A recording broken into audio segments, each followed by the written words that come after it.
Assalamualaikum warahmatullahi wabarakatuh. Saya Reza Rosa Meliana dari Prodi Pendidikan Agama Islam ingin mempresentasikan mata kuliah Filsafat Pendidikan Islam.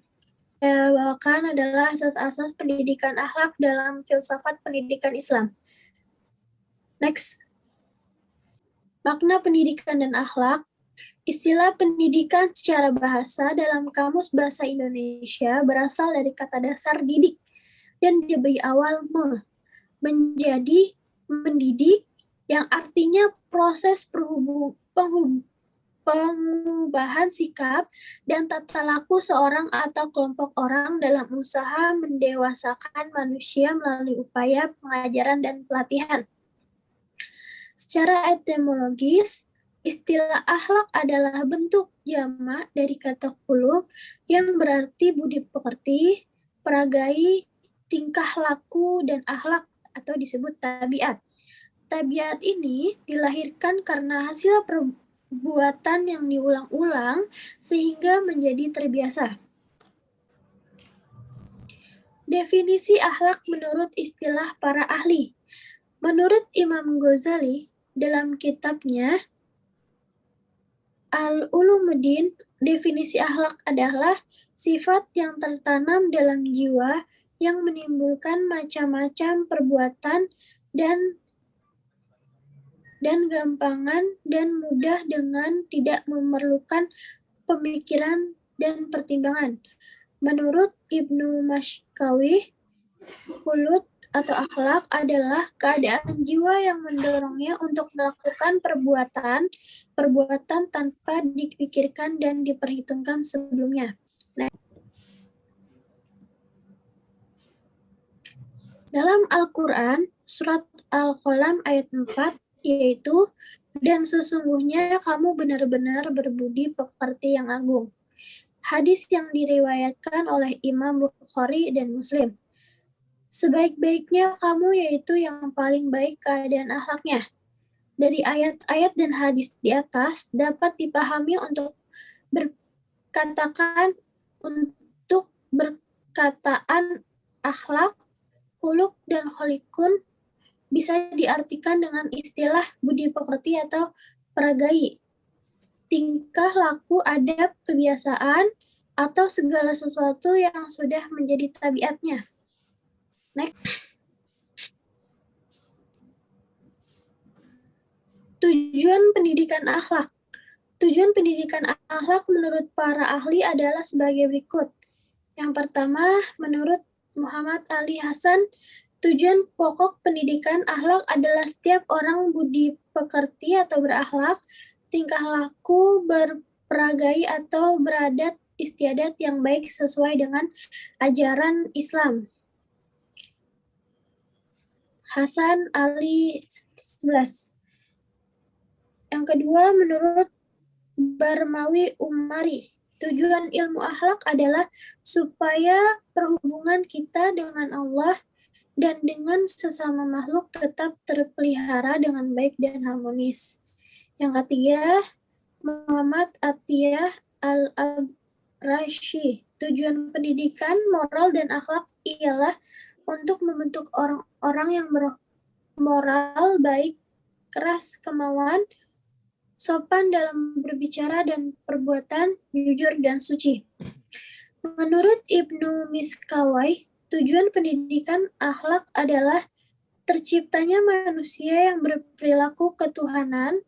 Perilaku seperti ini muncul dari akal ketuhanan yang ada dalam hidup manusia secara spontan. Next.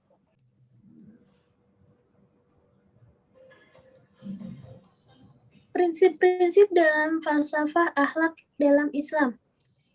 Menurut Komar Muhammad Al-Tami Al-Syaibani, yang pertama, kepercayaan akan pentingnya akhlak dalam hidup. Yang kedua, kepercayaan bahwa akhlak itu sikap yang mana di dalam jiwa. Yang ketiga, kepercayaan bahwa akhlak dalam Islam untuk kebahagiaan dunia dan akhirat, baik individu dan masyarakat. Keempat, kepercayaan bahwa tujuan akhlak Islam itu akhlak kemanusiaan yang sesuai dengan fitrah manusia. Yang kelima, kepercayaan bahwa teori akhlak tidak sempurna tanpa 5 unsur, yaitu akhlak hati nurani, kemestian akhlak, hukum akhlak, tanggung jawab akhlak dengan ajaran akhlak tersebut. Next.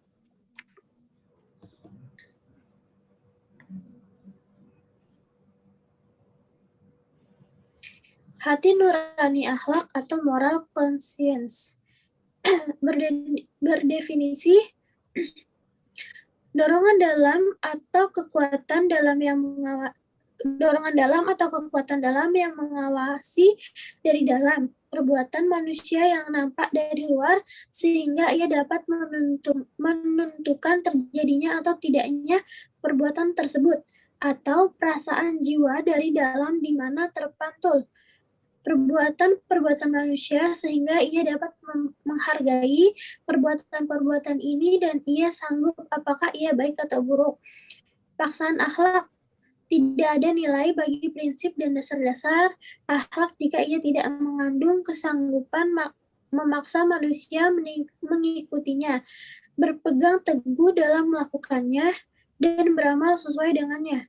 Dalam pandangan filsafat pendidikan Islam, sumber utama bagi paksaan akhlak ini adalah agama dan perintah-perintah, larangan-larangan, ajaran-ajaran, dan ancaman-ancaman yang terkandung di dalamnya. Next.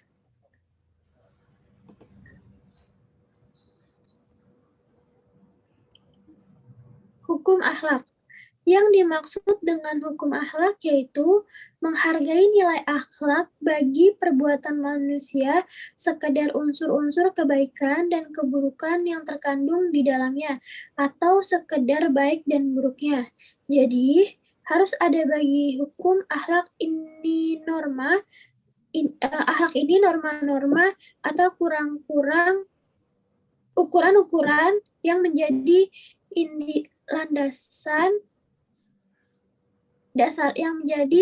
dasarnya.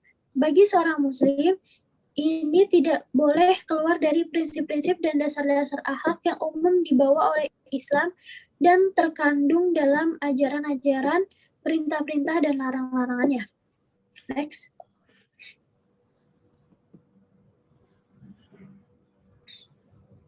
Tanggung jawab akhlak. Tanggung jawab akhlak ini merupakan dasar utama akhlak, pangkal hukum akhlak, balasan akhlak, dan hal-hal yang berkaitan dengannya, seperti pahala, siksaan dengan bentuknya yang bermacam-macam. Di antara syarat-syarat tentang tanggung jawab akhlak, yang paling utama adalah kemauan bebas manusia, baik ia bebas melakukan suatu perbuatan yang ia anggap baik atau tidak baik. Artinya, ada kesadaran, kemauan, dan kebebasan yang keluar timbul dari dirinya sendiri. Tanpa syarat-syarat ini, perbuatan atau akhlak manusia tidak bisa ditanggungjawabkan. Next.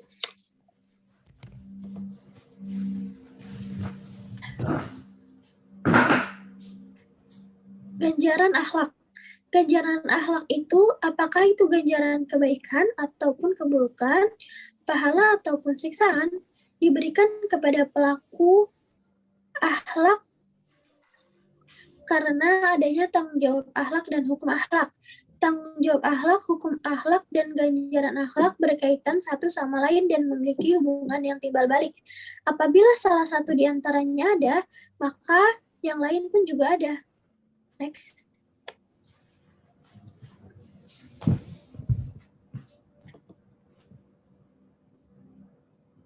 Tujuan pengajaran akhlak. A.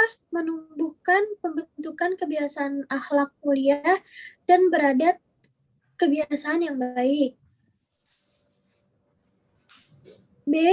Memantapkan rasa keagamaan pada siswa, membiasakan diri berpegang pada akhlak mulia dan membenci akhlak yang rendah. C. Membiasakan siswa bersikap rela, optimis, percaya diri, menguasai emosi, tahan menderita, dan sabar. D. Membimbing siswa ke arah sikap yang sehat, yang dapat membantu mereka berinteraksi sosial yang baik, mencintai kebaikan untuk orang lain, suka menolong, sayang kepada yang lemah, dan menghargai orang lain.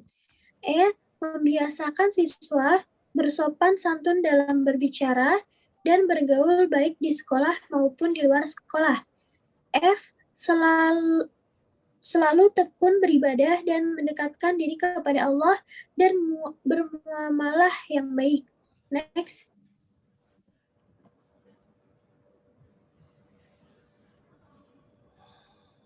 Metode pendidikan akhlak. Menurut Al-Ghazali, ada 2 cara dalam mendidik akhlak, yaitu pertama, mujahadah dan membiasakan latihan dengan amal soleh. Mujahadah adalah tidak menuruti kehendak nafsu atau menahan nafsu dari kesenangannya. Next.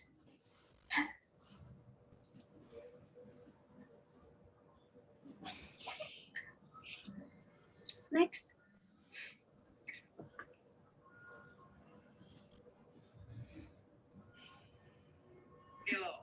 Metode pendidikan akhlak. Kedua perbuatan itu dikerjakan dengan diulang-ulang.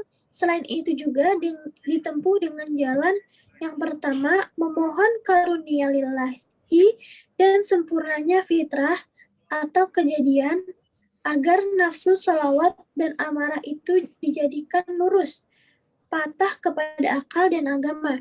Kedua, akhlak tersebut diusahakan dengan mujahadah dan riyadah, yaitu dengan membawa diri kepada perbuatan-perbuatan yang dikehendaki oleh akhlak tersebut. Singkatnya, akhlak berubah dengan pendidikan latihan. Next. Metode pendidikan akhlak, yaitu ada metode keteladanan, metode pembiasaan, metode memberi nasihat, metode motivasi dan intimidasi, yang terakhir metode kisah. Next.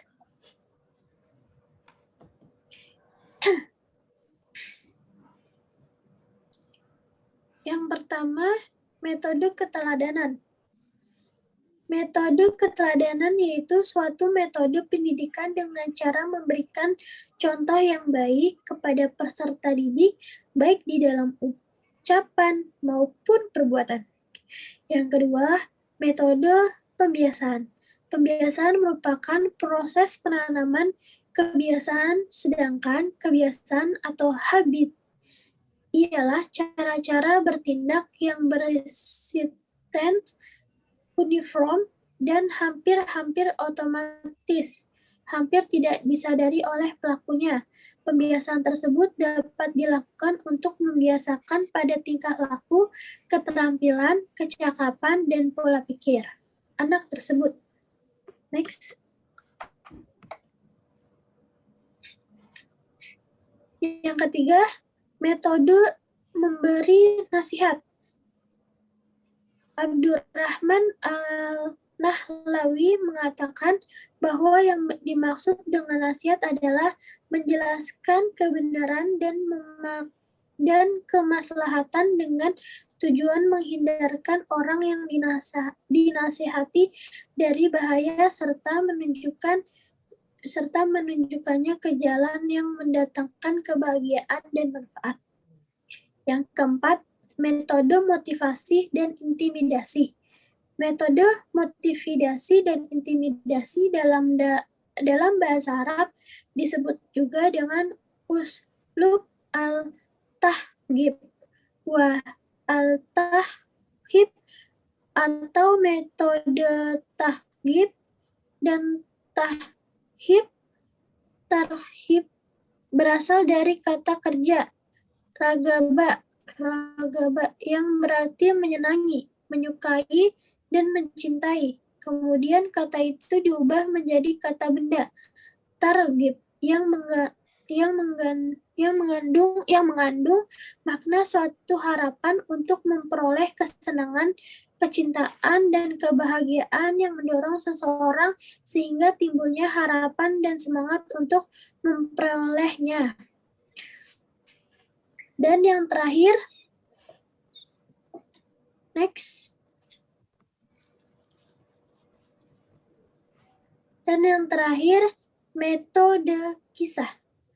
Metode kisah merupakan salah satu upaya untuk mendidik murid agar mengambil pelajaran dari kejadian di masa lampau. Apabila kejadian tersebut merupakan kejadian yang baik, maka harus diikutinya. Sebaliknya, apabila kejadian tersebut kejadian yang bertentangan dengan agama Islam, maka harus dihindarinya. Next. Oke, cukup sekian dari saya. Burung dara cendrawasih, cari dulu di Papua. Cukup sekian, terima kasih. Mohon maaf untuk semua. Wassalamualaikum warahmatullahi wabarakatuh.